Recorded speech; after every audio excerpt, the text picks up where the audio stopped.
आज की जो कहानी है, ये बहुत सारी कहानी सुनाई आप लोगों ने, सारी चीजें पसंद की। ये कहानी मुझे लगता है अब तक मैंने जितनी भी कहानियां सुनाई है, मुझे सबसे ज्यादा इसने एक्साइट किया।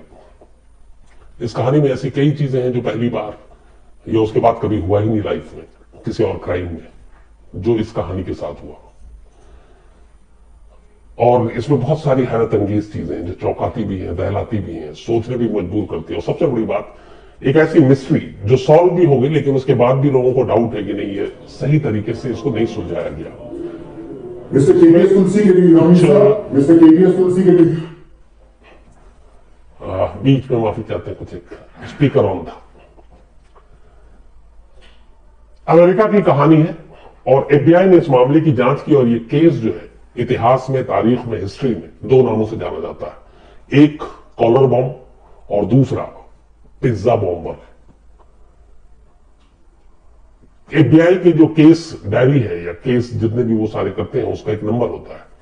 इसका है केस नंबर 203 और एफबीआई के इतिहास में ये 203 नंबर केस उनके लिए जो बड़े मायने रखता है। आमतौर पे जब बैंक में डाका पड़ता है, ये बैंक में रॉबरी होती है, तो लोग हथियार लेके जाते हैं, धमकाते हैं, पैसे लेते हैं, भागते हैं। दुनिया में जितनी भी बैंक रॉबरी हुई है उसका एक डेटा निकाला गया, उसमें से मुश्किल से 1% भी ऐसी रॉबरी नहीं है जिसमें बॉम्बर जो बैंक रॉबरी करने के लिए जा रहा है वो अपने साथ बॉम्ब लेकर जाए, वो भी लाइव बॉम्ब। और ये इकलौता था। लेकिन यहां सिर्फ लाइव बॉम्ब नहीं है, बल्कि एक ऐसा बॉम्ब है जो इससे पहले किसी ने सुना नहीं, देखा नहीं। ये कॉलर बॉम्ब है। जिस तरीके से हथकड़ी होती है, बस ये समझ लीजिए कि उस हथकड़ी को थोड़ा बड़ा कर दिया गया, और हथकड़ी जब लगाते हैं उसके बाद खोलने के लिए चाबी चाहिए होती है। ये कॉलर बॉम्ब भी वैसे ही था। ये कॉलर बॉम्ब ऐसा था कि इसको गले में पहनाया गया था, और उस जो कॉलर बॉम्ब था हथकड़ी का एक बड़ा रूप था और उसमें भी लॉक था। उसमें 4 की होल थे, मतलब 4 चाबियां लगती, और एक 3 डिजिट का उसमें एक लॉक था जो कॉम्बिनेशन था। जैसे आमतौर पर कई बैग और बाकी आप देखते हैं जिसमें आप 3 डिजिट अपने हिसाब से उसमें भरते हैं तो वो खुल जाता है, अनलॉक हो जाता है। तो इस बॉम्ब के साथ भी ये था कि 3 डिजिट कॉम्बिनेशन लॉक था और 4 की होल। उसके बिना ये कॉलर बॉम्ब खुल नहीं सकता था, मतलब गले से निकाला नहीं जा सकता था। पूरी कहानी जो है वो ये कि 28 अगस्त 2003 की बात है। अमेरिका में एक जगह है पेंसिल्वेनिया। दोपहर का वक्त पेंसिल्वेनिया में एक पिज्जा की दुकान थी जिसका नाम था मामा मियाज। मामा मियाज में इस पिज्जा की दुकान में 10 साल से एक शख्स काम कर रहा था जो डिलीवरी ड्राइवर था। जब भी पिज्जा के लिए कोई कॉल करता तो पिज्जा लेकर जो जाता तो वो ड्राइवर ही होता, बाकी डिलीवरी बॉय अलग था, वहां पे डिलीवरी ड्राइवर था। ये नाम था ब्रायन विल्स। ब्रायन विल्स इस पिज्जा शॉप में 10 साल से काम कर रहा और उसकी बड़ी अच्छी रेपुटेशन। उसने 10 सालों में कभी एब्सेंट नहीं हुआ, कभी लेट नहीं किया, सिर्फ एक मौके को छोड़कर। एक बार उसकी बिल्ली की मौत हो गई, तो उस बिल्ली की मौत की वजह से वो कुछ देर से वहां पहुंचा अपने शॉप पे, वरना उसने कभी देरी नहीं की। 28 अगस्त 2003 को दोपहर करीब 1:30 बजे इस मामा मियाज पिज्जा में एक कॉल आता है और 2 पिज्जा का ऑर्डर दिया जाता है। इत्तेफाक से ब्रायन विल्स इस वक्त मौजूद था। ब्रायन विल्स से कहा जाता है कि यह पिज्जा डिलीवरी करनी है। ब्रायन विल्स तैयार हो जाता है। इसके बाद वो 2 पिज्जा लेकर वहां से निकलता है। इत्तेफाक से जो एक और शख्स था उस वक्त उसकी ड्यूटी खत्म हो रही थी, तो ब्रायन विल्स अकेला निकला। कई बार ऐसा होता था कि ये चूंकि पिज्जा ड्राइवर था तो 2 लोग होते, कई बार 1 होता। तो ये उस दिन अकेला निकला 2 पिज्जा डिलीवर करने के लिए। उसके जाने के बाद पिज्जा तो नहीं पहुंचा। करीब 2:28 पर दोपहर के एक शख्स इसी पेंसिल्वेनिया में पीएनसी बैंक है उसके अंदर दाखिल होता है। इस शख्स ने एक अजीब सा अपने ऊपर टी शर्ट पहना हुआ था, गला उसका उभरा हुआ दिख रहा था, हाथ में एक लंबी सी छड़ी टाइप की चीज थी, और ये बैंक में जाता, पीएनसी बैंक में, सीधे काउंटर पे खजांची के पास, और एक नोट निकालता है जेब से और नोट निकाल के उसे देता है उस नोट में ये लिखा हुआ था, अपनी तरफ से ये कुछ नहीं कहता, कि आप अपने बैग में $2.5 लाख भर के मुझे दे दीजिए। इसके बाद वो जो पेंसिल जैसे वो लंबी छड़ी जैसी चीज थी, वो एक्चुअली केन गन था, एक बंदूक थी लंबी सी। नोट में ये भी लिखा हुआ था कि मैं बॉम्ब के साथ हूं, बॉम्ब मेरे गले में बंधा हुआ है, ये कॉलर बॉम्ब है और ये फटेगा तो यहां पे बहुत सारे लोग मारे जाएंगे। फिर वो शख्स खुद ही कहता है कि मैं बॉम्ब है, आप जो मैं कह रहा हूं वो कर दो, 15 मिनट का वक्त देता हूं आपको, 15 मिनट में आप $2.5 लाख मुझे दे दो। ये जो शख्स बॉम्ब बांध के गया था, ये कोई और नहीं, यही ब्रायन विल्स था, जो पिज्जा डिलीवरी का ड्राइवर था मामा मियाज में। ये गया था 2 पिज्जा डिलीवर करने, लेकिन अचानक ये यहां पहुंच गया बैंक में, और अब बैंक वालों से वो $2.5 लाख मांग रहा है और धमकी ये है कि मेरे गले में बॉम्ब बंधा हुआ है, हाथ में एक बंदूक है, आप पैसे दे दो। मैनेजर उसकी चिट्ठी पढ़ता है, नोट पढ़ता है, साथ में उसकी बातें सुनता है और कहता है कि जो इस वक्त लॉकर है उसकी चाबी यहां पे नहीं है, क्योंकि हम डेली का बाकी चीजें हैंडल करते हैं, जो बड़े कैश है वो लॉकर में है और लॉकर की चाबी किसी और ब्रांच में है, किसी सीनियर अफसर के पास है। 15 मिनट में ये मुमकिन नहीं है, उसमें कम से कम आपको 1 घंटा लगेगा। ब्रायन विल्स ने कहा कि मेरे पास इतना वक्त नहीं है, जितने पैसे हैं तो उतने ही दे दो। उसके बाद वो सारा कलेक्ट करता है, $8,702, $702, $8,702 टोटल वहां पे थे, वो उसको उठाकर देता है। ब्रायन विल्स वो डॉलर उठाता है और बाहर आता है, बाहर अपनी गाड़ी में बैठता है और वहां से नजदीक एक मैकडोनल्ड रेस्टोरेंट था, वहां जाता है। मैकडोनल्ड रेस्टोरेंट से वो एक कोई पेपर उठाता है, एक खास जगह पे एक पत्थर के नीचे रखा हुआ था। वापस गाड़ी में बैठ के जैसे ही जाने वहां से निकल रहा होता है, तब तक पीछे से बैंक वाले फोन कर चुके थे पुलिस को। इसके बाहर निकलते ही कि एक शख्स आया जो कह रहा है मेरे पास बॉम्ब है, उसके पास एक बंदूक है और उसने ऐसे से नोट दिया, वो इतने पैसे मांग रहा था और अभी भी बैंक से निकला। ये कॉल आते ही पेंसिल्वेनिया की पुलिस फौरन अलर्ट हो जाती है, गाड़ी का नंबर और बाकी चीजें उसके पास थी। फिर वो पीछा करती है, मैकडोनल्ड के बाहर से ब्रायन विल्स को चारों तरफ से घेर लेती है। उसे गाड़ी से बाहर उतरने को कहा जाता है, वो उतरता है और धीरे धीरे उसको गन पॉइंट पे एक पार्किंग लॉट में ले जाया जाता है। अब वो पार्किंग में है, पुलिस चारों तरफ से उसे घेरी भी है, उसके दोनों हाथ सर के पीछे है और पुलिस उससे कहती है कि तुम जैसा हम कहते हैं वैसा करो वरना गोली मार देंगे। वो ऐसे ही पुलिस के कहने पे उसी तरीके से कर रहा था। फिर एक पुलिस अफसर आगे बढ़ता है, उसके दोनों हाथ पीछे करके और उस पर हथकड़ी लगा देता है। अब चारों तरफ से गन पॉइंट पे पुलिस उसको देख रही है और वो ये कह रहा है कि मेरे पास बॉम्ब है और ये बॉम्ब फट सकता है। पुलिस ने ये बात सुनते ही बॉम्ब स्क्वाड को भी कॉल किया और आसपास के अब ट्रैफिक को खाली कराने की कोशिश करने लगी। जब ये सब कुछ हुआ, ये करीब 2:45 बजे की बात थी जब उसे पकड़ा गया।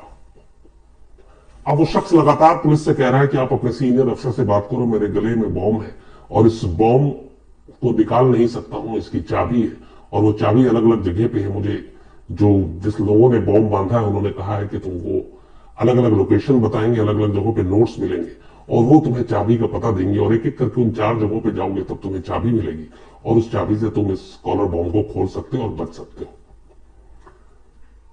पेंसिल्वेनिया पुलिस के लिए उसकी बातों पर यकीन करना मुश्किल था कि कोई ऐसा बॉम्ब है जिसकी 4 चाबी है, एक 3 डिजिट का उसको उसमें ताला लगा हुआ जिसको वो भी खोलना है। ये सारी चीजें चल रही और वो लगातार कह रहा पुलिस से, वो कह रहा है, ये भी कह रहा है। ये सारी चीजें उस वक्त वहां पे मीडिया कैमरा भी पहुंच गई थी, 2003 की बात थी और ये रिकॉर्ड हो रहा है, सब कुछ लाइव चल रहा है टीवी पे। बाकायदा ये इस शख्स को जिसको चारों तरफ से पुलिस ने घेरा हुआ है, अब वो कह रहा है कि अपनी कहानी सुना रहा है कि मैं पिज्जा लेके निकला, मैं पिज्जा हाउस में काम करता हूं, मेरा नाम ब्रायन विल्स है।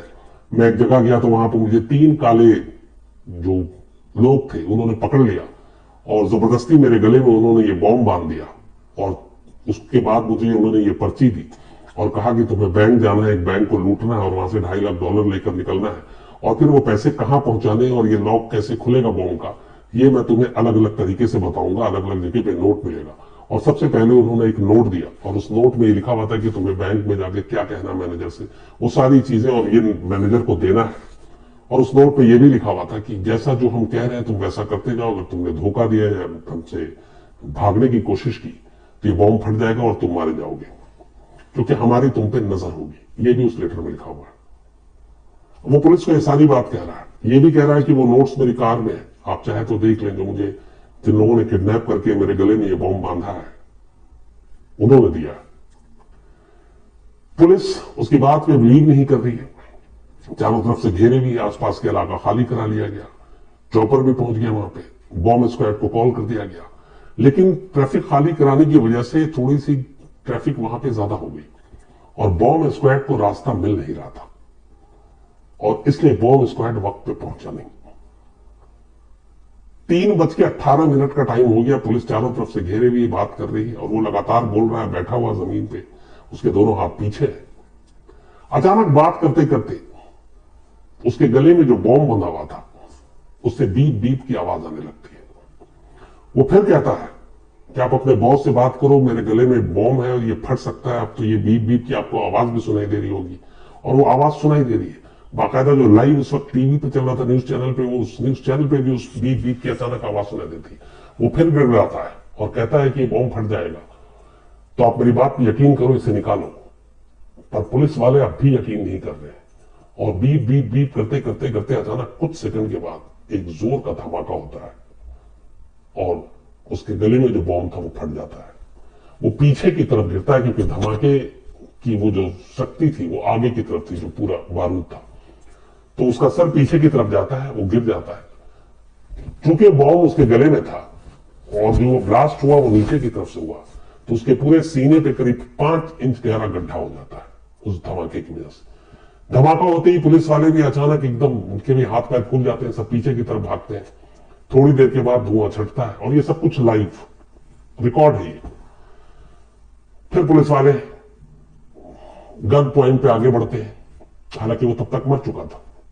उसके बाद उसके पास जाके तलाशी लेते हैं, सारी चीजें देखते हैं। अब उन्हें लगता है कि वो जो कह रहा था शख्स इतनी देर से, वो सच कह रहा था।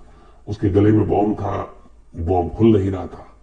उसकी वजह यह थी कि जब ब्लास्ट हुआ, उस ब्लास्ट होने के बाद भी जो कॉलर बॉम्ब था, जो हथकड़ी के बड़े साइज का, वो उसके गले में तब भी वैसे ही फंसा हुआ था, वो टूटा नहीं था। बारूद उसमें से निकल गया, धमाका हुआ, लेकिन वो हथकड़ी नहीं टूटी। इसके बाद सारे फॉरेंसिक की टीम आई, सब आई, जांच होने लगी, लाश को उठाकर ले जाया गया। पुलिस ने और एक्सपर्ट ने सारी कोशिश कर डाली उस कॉलर बम को उसके गले से निकालने की, लेकिन वो मुमकिन नहीं हो पाया। वो इस तरीके से बनाया गया था कि इन्होंने जितनी भी तरीके से खोलने की कोशिश की, नाकाम रहे। और गले में इस तरीके से वो एकदम जाकर, अब ब्लास्ट होने के बाद वो अटक गया था कि उनके लिए खोलना नामुमकिन था। आखिर में तय किया गया, जो बहुत ही एक अजीब फैसला था, कि ये कॉलर बॉम्ब गले से निकलेगा नहीं, इसलिए ब्रायन मिल्स का गला काटना पड़ेगा। जब तक कटेगा नहीं तब तक कॉलर बॉम्ब बाहर नहीं आएगा। आला पुलिस ऑफिशियल तमाम लोगों से बातचीत की गई, उन्होंने कहा और कोई रास्ता नहीं है, और ये एक इन्वेस्टिगेशन के लिए बहुत जरूरी है कॉलर बॉम्ब जो उसके गले में है, क्योंकि इससे पहले न FBI ने, न अमेरिका की पुलिस ने, किसी ने इस तरह के किसी बॉम्ब के बारे में सुना ही नहीं था।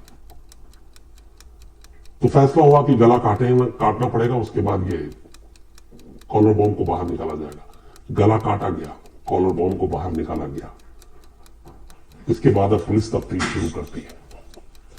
ये पहला केस था न सिर्फ अमेरिका में बल्कि दुनिया में जहां एक शख्स लाइव बॉम्ब के साथ एक बैंक में जाता है। ये पहला केस था जब जिसमें एक ऐसा बॉम्ब है जिसको खोलने के लिए तमाम कोशिश कर ली, वो खुला नहीं और गला काटना पड़ा। उसके बाद उस कॉलर बॉम्ब की जब बॉम्ब स्क्वाड और बाकी एक्सपर्ट ने इन्वेस्टिगेशन किया तो उसमें पाया कि 4 की होल थे उस बैंक, उसमें कॉलर बॉम्ब में।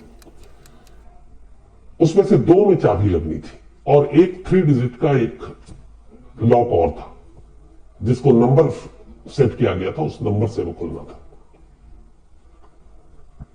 अब बॉम्ब जिस तरीके से बनाया गया था वो ये था कि लोहे के जो अलग अलग प्लेट्स हैं उनको काट काट कर किसी तरीके से इस बॉम्ब को बनाया गया था, और बॉम्ब बनाने वाला मतलब एक उसने नई चीज ईजाद की थी। उसी तरीके से जो गन था वो भी एकदम हैंडमेड बनाया गया था। ये था कि उसमें किसी जबरदस्त, किसी जीनियस आदमी का दिमाग। पुलिस ने वैसे ही उसके टुकड़ों के आधार पर उस कॉलर बम के सारे लोगों को भेजा, जो कबाड़ का काम करते हैं उनसे, जो लोहा का काम करते हैं उनसे, कैसे प्लेट्स कहाँ किसके घर में या कहीं से किसी ने खरीदा हो हाल फिलहाल में, कोई कामयाबी नहीं मिली। इस दौरान में अब पुलिस ने इस दूसरी टीम जो है ब्रायन विल्स की उस गाड़ी की तलाशी लेती है। उस गाड़ी में से एक नोट्स मिलता है। पहला नोट तो वो था कि जो बैंक में जाकर मैनेजर को देना और आपको $2.5 लाख मांगना और ये कहना कि मेरे गले में बॉम्ब है, मेरे हाथ में बंदूक है। दूसरा नोट था, असल में ये नोट नहीं था, ये इंस्ट्रक्शन था। उसमें लिखा था कि बैंक से पैसा लेने के बाद बैंक के करीब ही एक मैकडोनल्ड है, उस मैकडोनल्ड के पिछले हिस्से में जाओ, वहां पे एक पत्थर है, उस पत्थर के नीचे एक जार मिलेगा, उस जार में एक नोट होगा, वो तुम्हें अगला रास्ता बताएगा कि चाबी कहां मिलेगी इस बॉम्ब को खोलने के लिए। बैंक से निकलने के बाद ब्रायन विल्स उसी मैकडोनल्ड के पास जाता है, पीछे वहां उसे एक जार मिलता है, उसे उठाता है, उसके अंदर नोट्स था, वो पढ़ता है। उसमें लिखा था कि अब यहां से करीब इतने किलोमीटर दूर एक ट्रैफिक का साइन बोर्ड है, एक जगह का नाम था, वहां जाओ, उस साइन बोर्ड के पीछे एक बड़ा सा पत्थर है, उस पत्थर के नीचे एक येलो कलर के प्लास्टिक का टेप है, उस टेप के अंदर एक और इंस्ट्रक्शन है, एक और नोट्स है, उसको पढ़ो, वो तुम्हें आगे का रास्ता बताएगा कि तुम्हें आगे कहां जाना है। मैकडोनल्ड से तो नोट उठा लिए ब्रायन विल्स ने, उसका गाड़ी में बैठा, अब उस तीसरी जगह पे जाना था उसे, दूसरी जगह पे। लेकिन उससे पहले ही मैकडोनल्ड के बाद पुलिस को खबर मिल गई और उसी दौरान में वो पकड़ा गया और पुलिस ने घेर लिया, पार्किंग लॉट में उसको ले आए, जहां धमाका हुआ, मारा गया। तो जब पुलिस के हाथ ये नोट्स लगा तो मैकडोनल्ड तक तो मिल गया था, अगली जगह का था। पुलिस की टीम फौरन उस जगह पे, चूंकि मार्क था लोकेशन, वहां पहुंचती है, वहां जाती है, पत्थर के पीछे उसे वो नोट्स मिलता है। नोट्स नहीं मिलता, जो पत्थर के पीछे एक येलो कलर का टेप था, उसके पीछे एक नोट मिलेगा। वहां जाती है, वहां पर उसे एक नोट मिलता है और उस नोट के बाद फिर उसमें लिखा गया था एक अलग लोकेशन का कि आप यहां जाओ आप, और वहां पे तुम्हें एक और जार मिलेगा, कॉफी जार, और उस जार के अंदर अगला इंस्ट्रक्शन होगा। पुलिस फिर वहां जाती है, उस जगह पे जार मिलता है, लेकिन जार के अंदर अब नोट्स नहीं था। दो जगह पे नोट्स मिले, तीसरी जगह पे जार मिला, लोकेशन सही था, लेकिन नोट्स गायब था। इससे अंदाजा ये लगाया गया कि तब तक जो ये इंस्ट्रक्शन दे रहा था, लिख रहा था, एक तो उसकी ब्रायन विल्स पे नजर थी, नंबर 2 उसको पता चल गया था कि ब्रायन विल्स को पुलिस ने पकड़ लिया, तो इसलिए उसने तीसरी जगह से नोट्स निकाल लिए ताकि फिर आगे का क्लू ना मिले। तो अब यहां के बाद पुलिस अंधेरे में रह गई।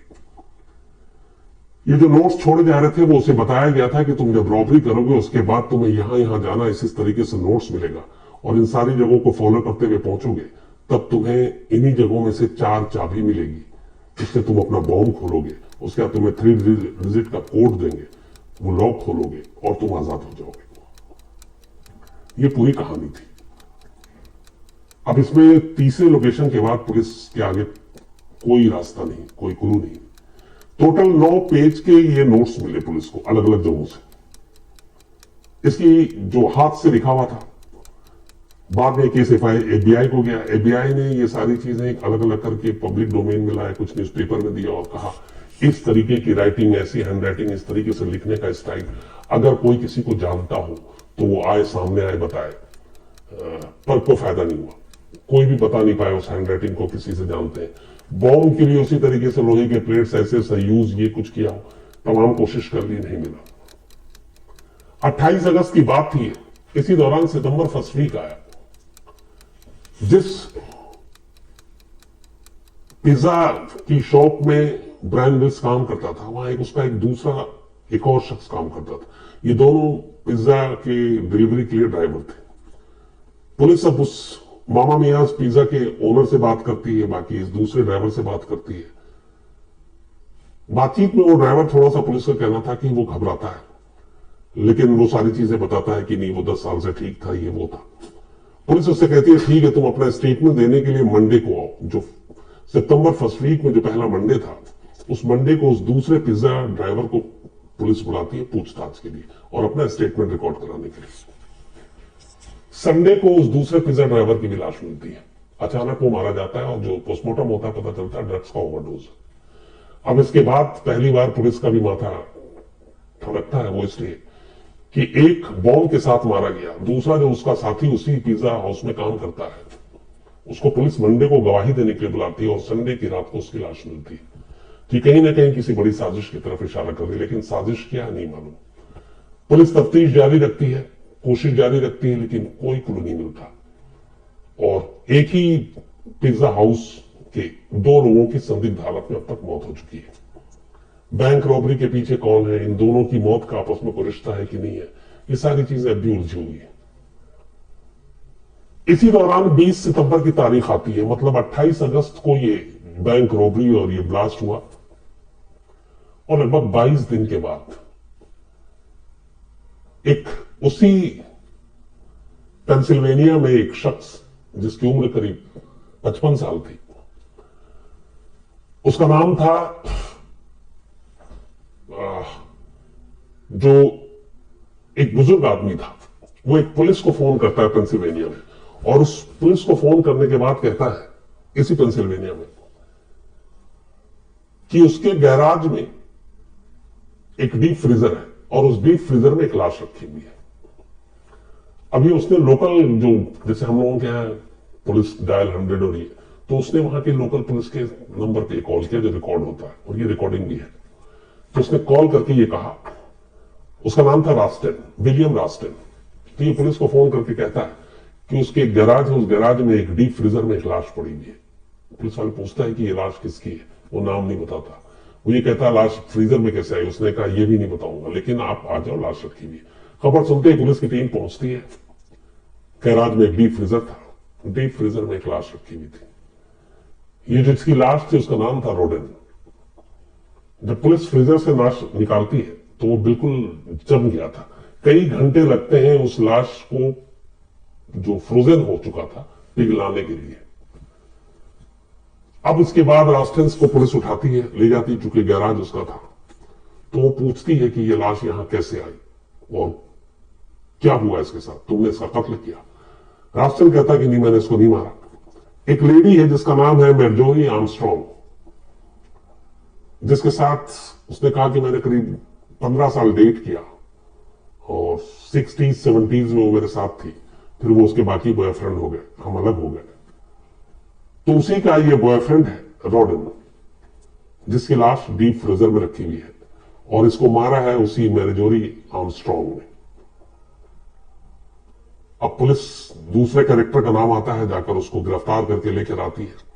अब इसकी कहानी यहां से शुरू होती है कि आर्मस्ट्रॉन्ग जो है वो कई तरह की दिमागी बीमारियों से घिरी हुई थी, बेहद खूबसूरत, बेहद शातिर, दिमाग उसका कंप्यूटर से भी तेज चलने वाला, लेकिन उसके अंदर कई बार मल्टीपल डिसऑर्डर थे। वो कई चीजें भूल जाती, कई चीजें अचानक बदल जाती, दिन में कुछ और होती, रात में कुछ और होती, सुबह कुछ और होती।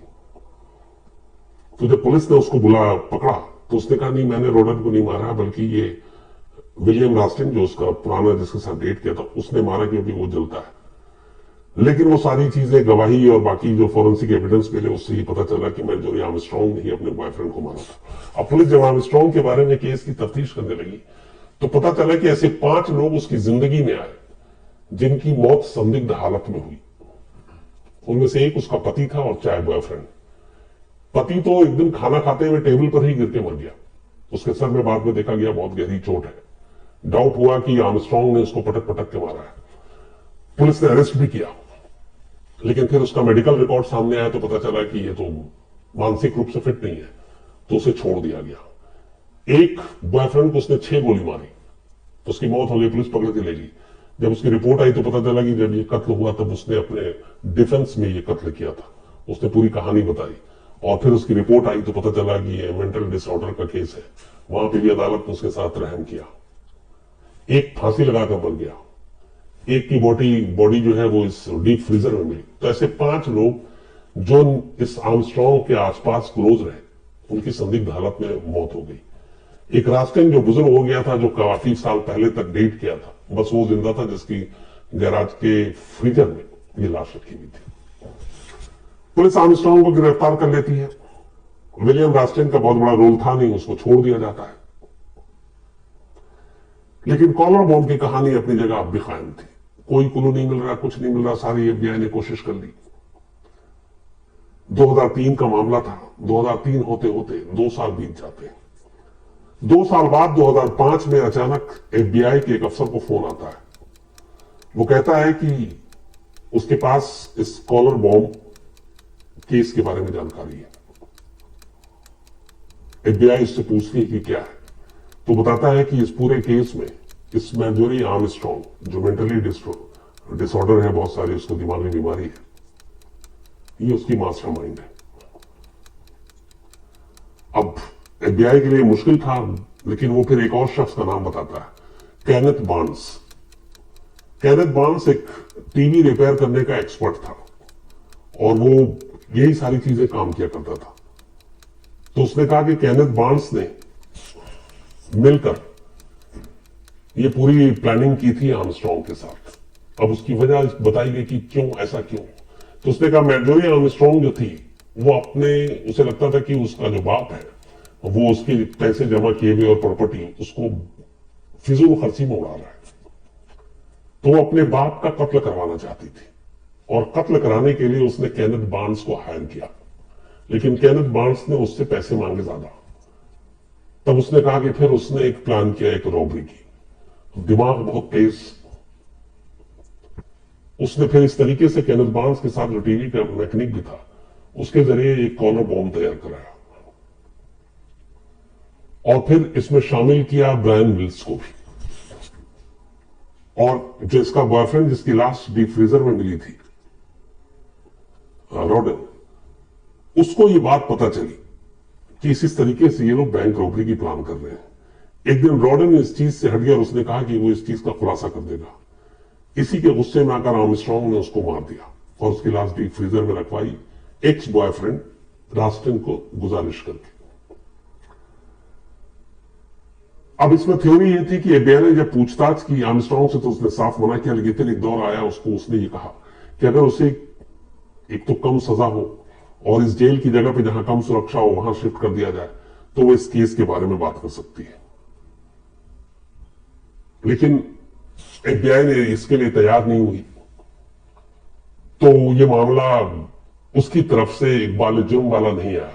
लेकिन केस चला, कई सबूत ऐसे रखे गए और उस बॉम्ब में जो 2 किचन बैटरी एक शब्द है वो इस्तेमाल किया गया था, वो आर्मस्ट्रॉन्ग के घर से ही गया था।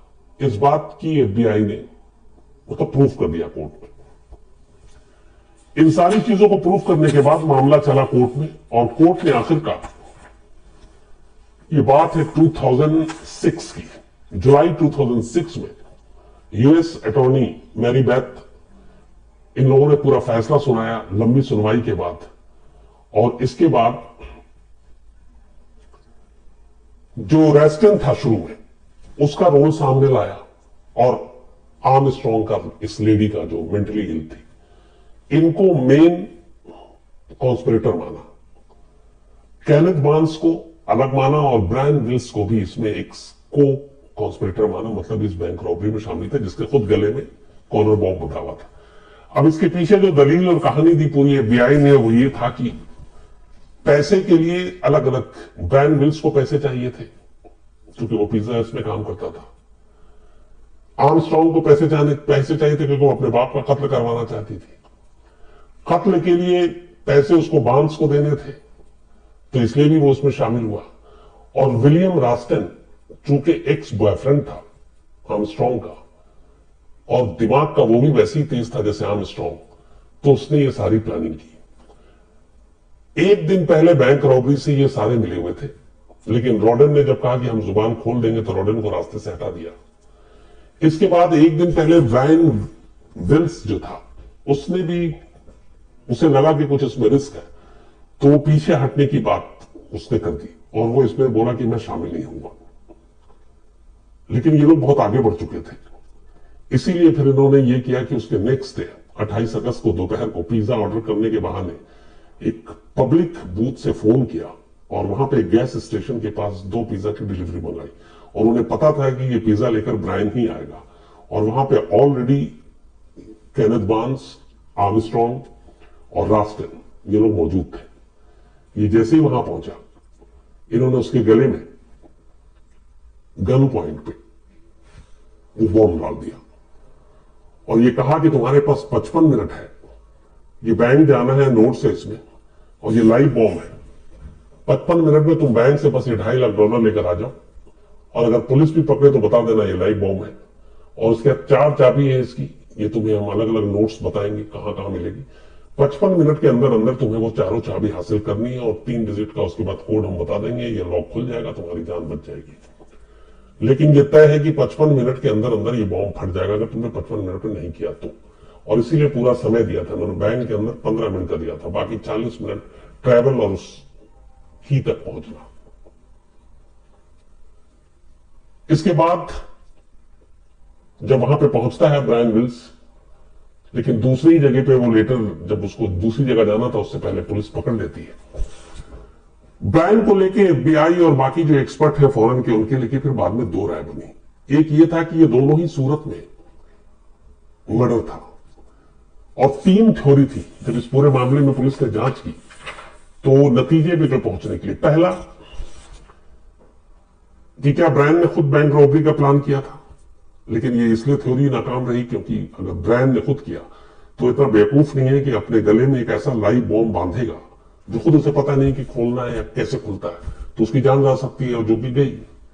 दूसरा थ्योरी ये था कि उसे वाकई किडनैप किया इन लोगों ने जबरदस्ती, उसके गन पॉइंट पे आर्मस्ट्रांग और डोनाल्ड इन लोगों ने, और वो बॉम्ब बांधा, और उनका मकसद ये था कि 55 मिनट में एक, उसमें जो चीज बाद में जांच हुई कि वो चाहे रॉबरी करने में कामयाब रहे नाकामयाब रहे, पैसे लेकर आ जाए, दोनों सूरत में मरना था उसे, क्योंकि 55 मिनट का उन्होंने टाइमर फिक्स कर रखा था, और वो गले से निकलना था नहीं, क्योंकि ऐसी कोई चाबी उन्होंने कहीं रखी ही नहीं थी।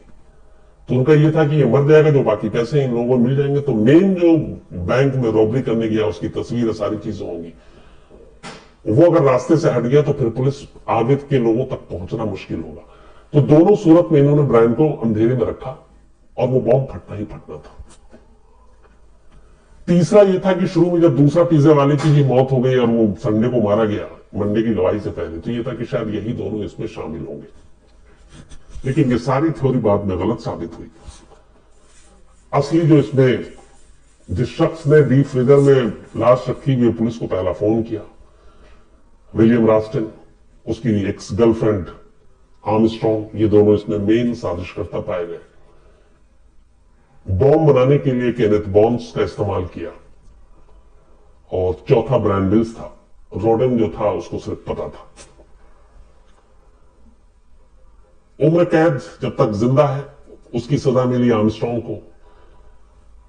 रास्टिन, बॉन्स, इन सबको यही सजा मिली, लेकिन 2017 में आर्मस्ट्रांग की ब्रेस्ट कैंसर की वजह से अस्पताल में मौत हो गई। इसके अलावा रास्टिन की मौत 2010 में ही होगी, और बांस जो है वो इकलौता है जो जिंदा है, ब्रांस पहले ही मर चुका है। तो जो मेन कॉन्स्पिरेटर थे इसमें दोनों, मैजोरी आर्मस्ट्रांग और विलियम रास्टिन, ये दोनों जेल में ही अलग अलग बीमारियों की वजह से मर गए।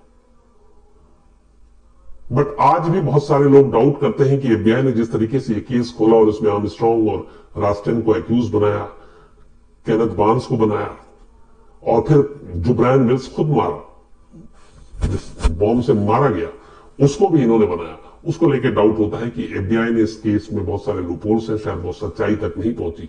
बहुत सारे लोग ऐसे भी हैं जिनका मानना है कि केस आज भी अनसॉल्व्ड है। जो असली बॉम्ब का मास्टर था, जिसने बॉम्ब बनाया, जिसने बॉम्ब डाला, जो नोट्स दे रहा था, उसका कभी कोई सुराग नहीं मिला। जो नोट्स थे जो पुलिस को मिले हैंड रिटन, वो भी इनमें से किसी से मैच कभी नहीं किया। ना आर्मस्ट्रांग की राइटिंग थी, ना रास्टिन की राइटिंग थी, ना केनेथ बार्न्स की थी, ब्रायन विल्स की तो हो ही नहीं सकती, वो तो खुद मारा गया।